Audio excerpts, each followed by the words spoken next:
my number one tip in terms of an effective upsell or cross sell campaign would definitely be understanding your customer base. And that's whether it can be breaking it down into kind of your customer personas and thinking about, who are your core group of customers, what value they find in your particular business or your particular product. And it could also be within the customer journey in terms of how maybe your most valued customers, what is their kind of typical path to becoming that most valuable, most loyal customers within your business.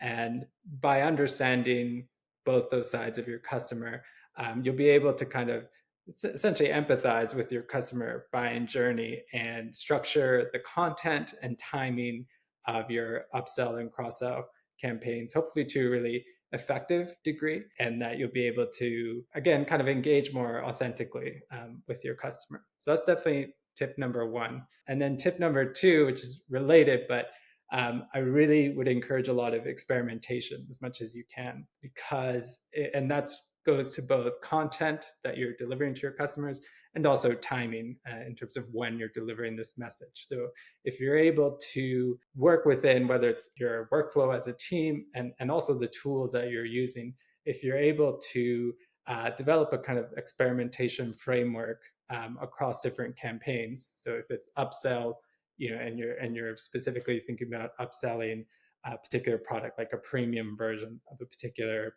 product or subscription plan, being able to segment those different campaigns into different experiments can help you learn pretty quickly in terms of what seems to be working.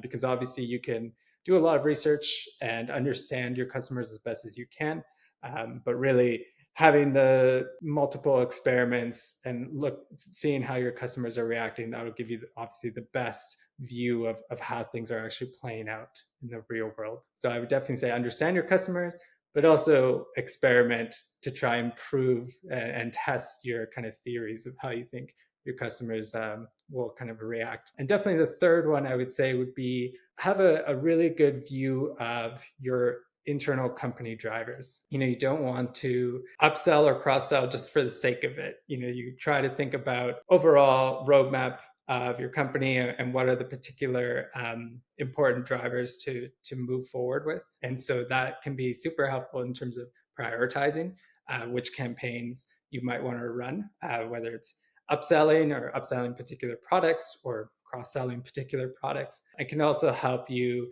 as a marketer understand how to report back the success of these campaigns. So hopefully you're tracking these experiments in a good way. You have a theory as to which customers might respond well to an upsell or a cross-sell campaign.